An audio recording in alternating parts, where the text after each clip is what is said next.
it's Drybear. Dune Awakening is only 3 days away if you have the Deluxe or Ultimate Edition, and 8 days away if you have the default Standard Edition. And there's been a lot of questions around the launch of the game, how that's going to feel, what that's going to sit like, and what we should expect for launch. However, today we got a surprise announcement this morning from Funcom on a system or a feature that a lot of people have been hoping for. However, let's go through it in this video so everyone understands exactly what it is. And that is the idea of private servers. A lot of people are, super excited about the PvP aspect of Dune Awakening. A lot of people like having their own custom servers or custom settings. And also there's people coming from like Conan Exiles, a game made by the same developer publisher, Funcom, that does have private servers, custom settings, that sort of thing. So today they announced that with June 5th, they will be launching with private servers. However, I personally think they shouldn't call them private servers because they aren't actually private servers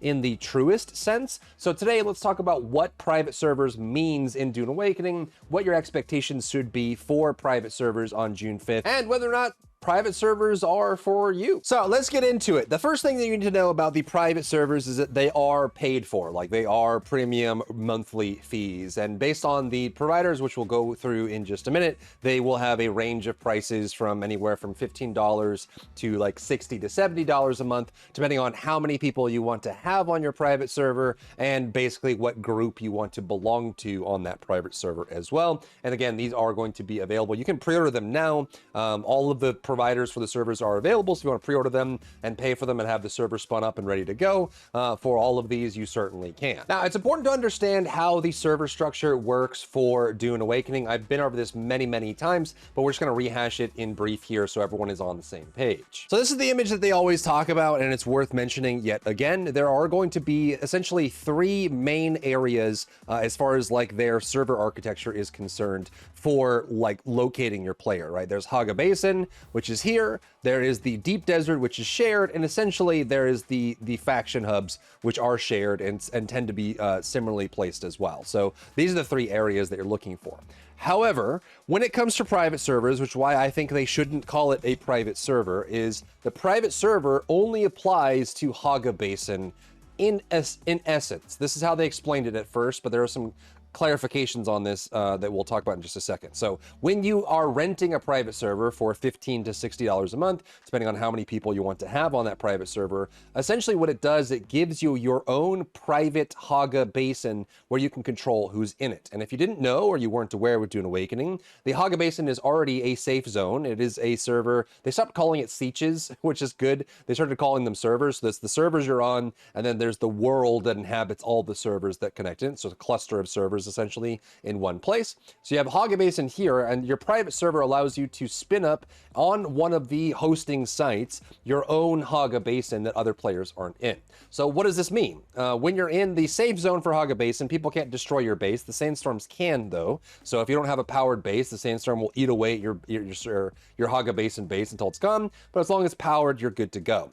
However, these sieges, as they used to call them, or servers that they have, like an instance for this, it will have a maximum of 40 players, which means that in your safe zone for Haga Basin, you will be building with other players, and they can build next to you, they can build around you, and you can work together with them or whatever. But it also means that you have some other downsides with this as well. The first issue is going to be around queues. There are more than 40 players on a Haga Basin server.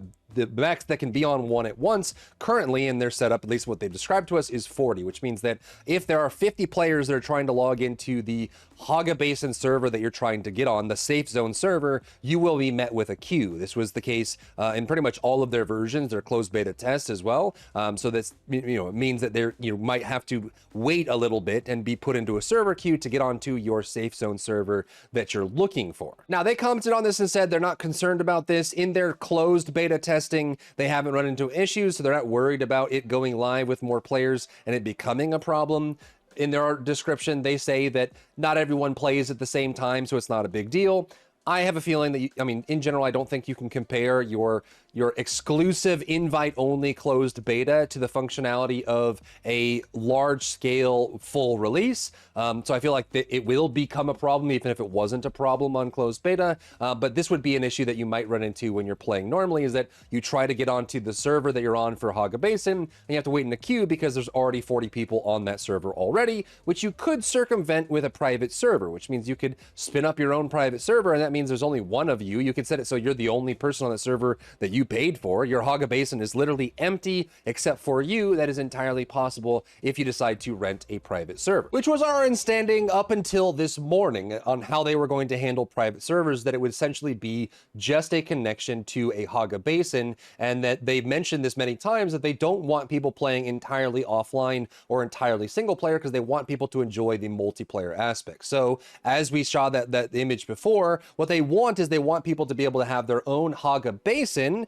flash effect there, but they also want people to connect to the world. And so essentially a private server would mean that you have your own safe zone that you've paid for, but you still have to connect to the deep desert and the faction hubs in order to get the multiplayer experience. So again, private servers will only apply to the safe zone, but then if you travel to a faction hub, either Arrakis or Harko Village, or you travel to the deep desert, it will still be online connected there. And my understanding, at least going into this before they did the announcement to clarify this morning, was that this would all be online on your server. You would just have your own like Haga Basin as a headquarters. However, this is not the way they ended up implementing it. See, in their blog post this morning, they clarified that your private server will belong to a world consisting of other private servers. That means that you will not connect to the public version of the game. You will be connected to a multiplayer server setup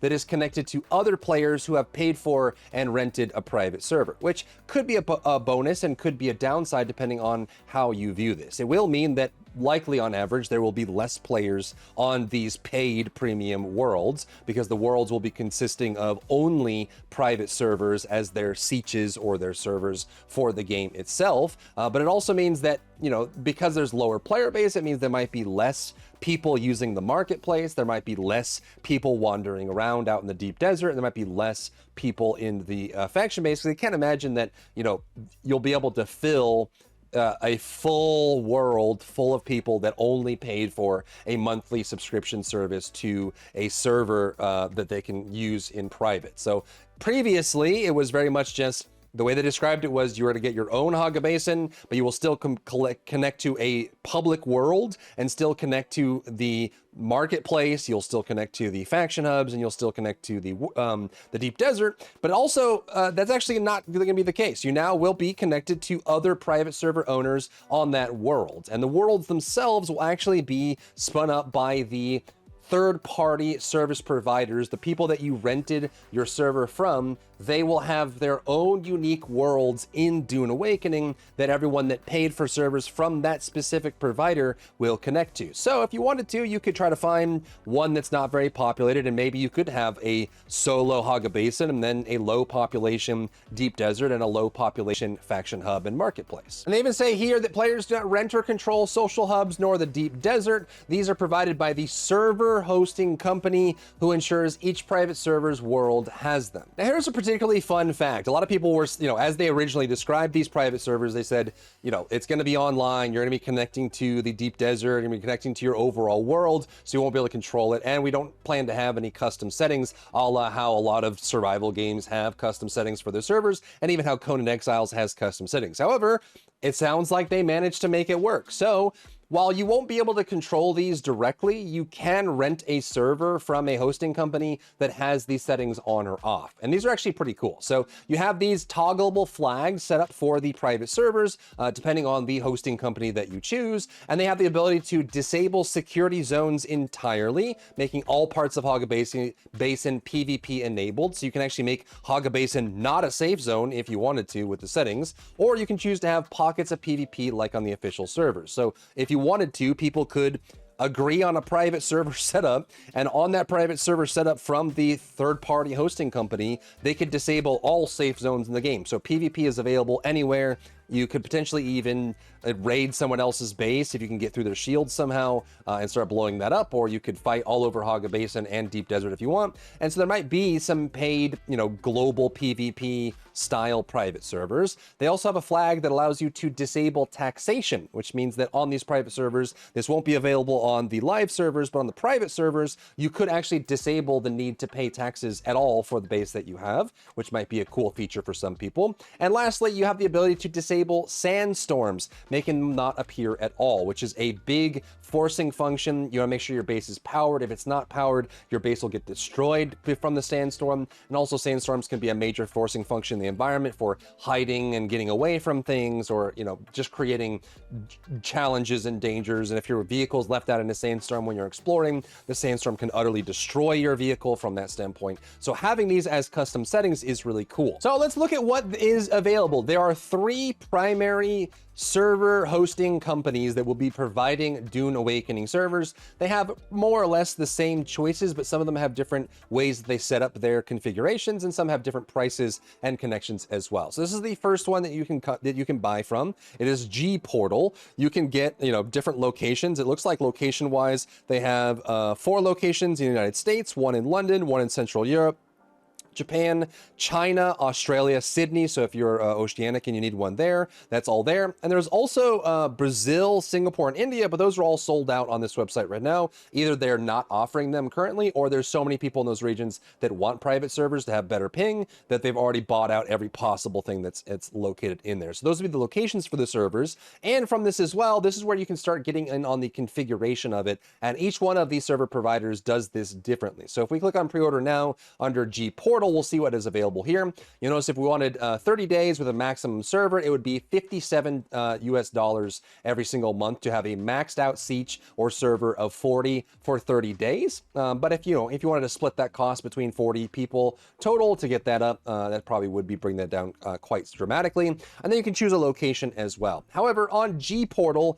they allow you to choose the battle group that you are in. And this is where those custom settings come into play. So before we talked about being able to disable safe zones, being able to disable taxation or disable the sandstorms. That's not something that you, at least on G Portal, will be able to choose for yourself. There will be battle groups specifically. They have 4 of them to choose from. Hardcore PvP, which probably just has normal settings, but no safe zones. PvE, PP, roleplay, and free-for-all. And they each will have different combinations of sandstorms on, sandstorms off, safe zones on, safe zones off, and then also for taxation as well. So those are the different battle groups you have available on your G Portal source here. So you can see there are 3 different total setting options, which vary based on the 3 options here are sandstorm, taxation, and security zones that they'll have set up. So hardcore will be everything on except for safe zones. PvPvE will be everything on as normal. Roleplay will be sandstorms, taxes disabled, but security zones on. So you're not going to have any. You'll have safe zones, but you won't have to pay taxes, and you won't have sandstorms. And then free for all is just it's just whatever the server choice that the person has. The battle group will be able to choose it on the individual as well. You can also rent from Nitrado. They have a very similar setup here. You can pay for up to 36 slots, it looks like, for a certain amount of time. So if we do 30 days, it's $44.69 for 36 slots. You can do a single purchase, or you can do subscription. They seem to have less locations to choose from on this. They have Miami, New York, Los Angeles, so 3 US. They have 2, have London and Frankfurt. They have Tokyo, Sydney, and Singapore. So not quite as many choices here on that front. And once you buy and decide, you can set up the settings here. Either you'll be joining a battle group just like you did on G Portal, or you'll be able to set your settings individually. And same thing goes for the last option, X Realm, which has multiple slots. This one is 24 slots for $30 a month with all of these included. So it tells you kind of what your settings are going to be. And also keep in mind, they do show it on this website somewhere, if I'm paying attention. You can see they actually do have the settings options, like an actual HUD here, depending on your overall group. And they do actually have their own individual servers as well. So you can actually see that listed here. And when you actually buy the server on X Realm, you can see they have a coming soon for world selection. And you can see that the worlds are named after the hosting provider. So X Realm 1, 2, 3, 4, 5.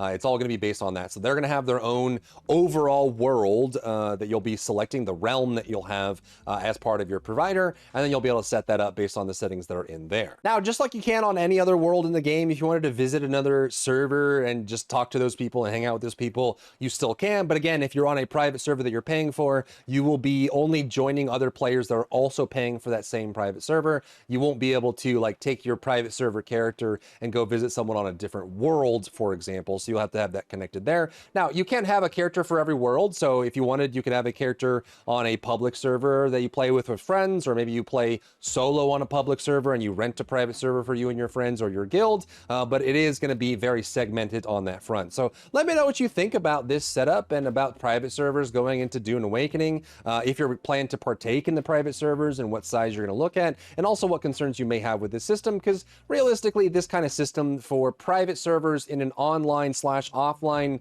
slash single player slash multiplayer slash realm setup, there's a very bizarre configuration that they have here, which is going to come with a lot of, conditional ifs and buts that might come along with it. Or maybe you want to buy a private server, but you find out after 2 weeks after buying the private server that a big PvP guild moved into your same private server world, and now you're running into them into the deep desert and you're getting ganked anyways, which is why you bought a private server in the first place. Or maybe you bought a private server so you could have your own custom settings. You want more PvP in Haga Basin, which isn't going to be very viable inside of the real launch servers, but you can create a super PvP battleground that everyone goes to, and you have to pick the right hosting company and the right realm in the right region to have those things activated.